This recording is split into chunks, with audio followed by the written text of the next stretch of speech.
క్లియర్గా చెప్తున్నాడు. విజయసాయిరెడ్డి చాలా మంచోడు అంటున్నాడు. ఆనం వెంకటరమణారెడ్డి కూడా విజయసాయిరెడ్డి సూపర్ అంటున్నా. ఎందుకంటే కొన్ని విషయాలు మీకు ఎవరికి తెలియని నాకు తెలుసు కాబట్టి. అతను తప్పు చేయలేడని నేను అంటుంటే దానికనే విజయన్న సాయిరెడ్డి నువ్వు రారా నాయన, నువ్వు వచ్చి డిఎన్ఏ చేసేస్తే అయిపోద్ది విషయం, నువ్వెందుకు భయపడుతున్నావు అంటున్నా. తప్పు చేయని వ్యక్తి ఎందుకు భయపడాలి? నో, వద్దు, భయపడొద్దనా. నువ్వు నెల్లూరు తొడగొట్టు. తప్పైతే ఇంకో తడగొట్టాం, దానిదే ఉంది కానీ తొడదే ఉంది. పార్లమెంటుకి పోయి ఆయన ప్రివిలేజ్ మోషన్ ఎందుకయ్యా ఇంత టైం వేస్ట్? ఒక డిఎన్ఏ టెస్ట్ ఇస్తే అయిపోయే దానికే ఆయన హ్యూమన్ రైట్స్ కమిషను, లాయర్లు, ఖర్చు ఎందుకు బొక్క ఎంత అవసరమా? ఒక డిఎన్ఏ టెస్ట్ చేస్తే అడిగి అయిపోయింది. నేను చేస్తున్నది తప్పు అయినా నా భార్య చెప్పింది కాబట్టి నేను వెళ్ళి 1,60,00,000 తీసుకున్నాను, నన్ను భయపెట్టారు అంటున్నాడు. ఏది వాస్తవం అనేది బయటికి రావాలి. కూడా ఏ విల్లా కొన్నారా కొనిచ్చారా నాకు తెలియదు, కానీ ఈ విల్లా వచ్చి శాంతి గారి పేరుతో, సుబ్బారెడ్డి గారి పేరుతో, ఇద్దరి పేర్లతో రిజిస్టర్ అయ్యింది. సుబ్బారెడ్డి ఎవరు? సుబ్బారెడ్డి సుదర్శన్ రెడ్డి కదా ఆయన పేరు.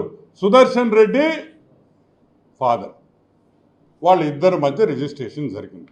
ఈ విల్లా విషయం బయటకు వస్తే ఎందుకు విజయసాయిరెడ్డి ఆమెకు డబ్బులు ఇచ్చాడు అనేది ఒకటి బయటకు వస్తుంది. ఏమేమి పనులు చేయించుకున్నారో వైజాగ్లో, ఏ ల్యాండ్స్ దొంగతనం చేశారనే విషయం కూడా అన్నీ కూడా బయటకు వస్తాయి. సో వెంటనే దీని మీద మనం విజిలెన్స్ ఎంక్వైరీ మనం అడుగుతున్నాం. సరే, అది పక్కన పెడితే మదన్ మోహన్ గారు ఒక ప్రెస్ మీట్ పెట్టి నిన్న హైదరాబాద్లో చాలా విషయాలు మాట్లాడాడు. ఆయన అడిగిన క్వశ్చన్ ఒకటే, who is the father of my baby? నా బిడ్డకి తండ్రి ఎవరు? ఏ మగోడికి కూడా ఆ బాధ రాకూడదు, ఆ పరిస్థితులు రాకూడదని నేను మనస్ఫూర్తిగా కోరుకుంటున్నాను. ఇక్కడ పూర్తిగా నేను మగజాతిని సపోర్ట్ చేస్తున్నా. ఎందుకు తెలుసా? ఏ తండ్రి కూడా ఈ బిడ్డ నా బిడ్డ అని పబ్లిక్గా వచ్చి ఒక ప్రెస్ మీట్ పెట్టి అడిగాడు అనుకో, దానికన్నా బాధాకరం ఇంకొక విషయం ఉండదని కూడా మీకు అందరికీ మనవి చేస్తా. గుర్తుపెట్టుకోండి, ఈ బిడ్డ నా బిడ్డ కాదు, విజయసాయిరెడ్డికి సంబంధం ఉంది అని మదన్ మోహన్ గారు చెప్పారు. నాకు అర్థం కాదు, మా పుట్టుడేంది, అమ్మాయిలనకు పోయేదేంది? వాడికి అసలు అంత సీనే లేదా? మా ఓడికి, విజయ్ గడికి, సాయి గడికి సీన్ లేదా?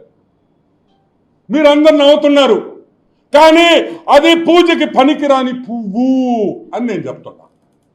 విషయం ఇల్లే, విషయం లేదు. అతను ఒక కూతుర్ని అడాప్ట్ చేసుకున్నాడు పాపం. ఏంది? దత్తుకు తీసుకున్న కూతురుంది ఆయన దగ్గర పాపం. అంటే ఏంది? దాన్ని బట్టి మీకేం అర్థమైంది? విషయం లేదు. విషయం లేనోడు బిడ్డట ఇది చేస్తాడు అనేది నాకు అర్థం కావట్లే. అది కూడా ఎంక్వైరీ చేయాలి. నిన్న ప్రెస్ మీట్ పెట్టాడు, ఓ అని మాట్లాడాడు. ఏంద్రే నువ్వు చెప్పాల్సింది మాక? ఏం చెప్పాలా? సాయే ఏం చెప్తావా?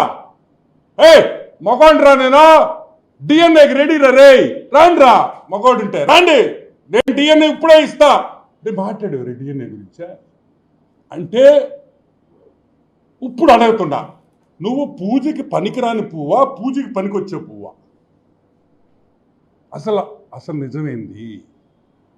అసలు నిజమేంది, వాస్తవమేంది అనేది బయటికి రావాలి. ఒక పక్కనేమో డిఎన్ఏ వద్దంటున్నాం. సుదర్శన్ రెడ్డి ఏమన్నాడు? మొగోడు ఏమన్నాడా?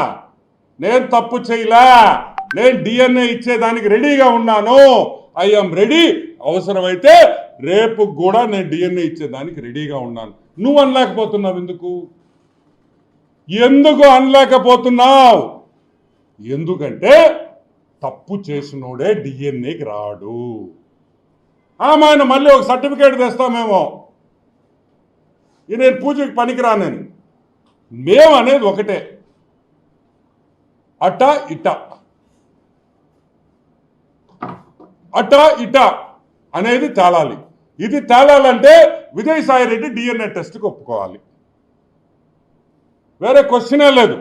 సరే, అది పక్కన పెడదాం. నువ్వు కొలంబియాకు పోయావు. ఎవరితో పోయావు అబ్బాయా?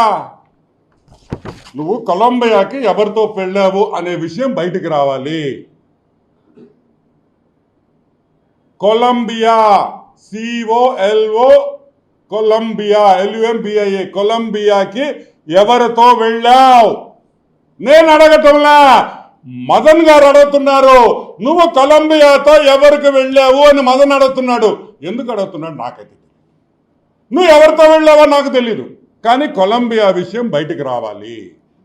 అది రావాలంటే సెంట్రల్ గవర్నమెంట్ ఒక్కటే చేయగలుగుతారు. ఆ విషయము బయటకు వస్తే మనకి సబ్జెక్ట్లో చాలా క్లారిటీ వచ్చేస్తుందని కూడా మనం చూస్తున్నాం. ఒక ఎస్టీ మహిళని ఇష్టం వచ్చినట్టు మీరు వైజాగ్లో మీరు భూతంగా చేసేదానికి ఆమె పాములాగా వాడుకుంటారా? పాపం, పాములాగా వాడుకుంటారా? మా మనిషిని అడుగుతున్నా. బ్లాక్మెయిల్ చేస్తారా ఆమెని అని మేము అడుగుతున్నాం. ఈరోజు ఎవరు ఇరుక్కున్నారు? ఆ ఇద్దరు ఎస్టీలే కదా పాపం. ఆ మదన్ గారు, ఆ శాంతి గారే కదా ఇరుక్కుంది. ఎవరు రోడ్డు మీదకి వచ్చారు? నువ్వు వచ్చావా? వాళ్ళిద్దరే రోడ్డు మీద ఉంటారు ఈరోజు. వాళ్ళిద్దరే రోడ్డు మీద ఉండి నవ్వుల పాలవుతున్నారు. నువ్వు చేసిన పాపాలకి ఒక కుటుంబం, ఇద్దరు ఆడపిల్లలు ఉండే కుటుంబాన్ని నాశనం చేసిన ఈ పొట్టి సారాయిగాడని కూడా నేను మీకు మనవి చేస్తాను.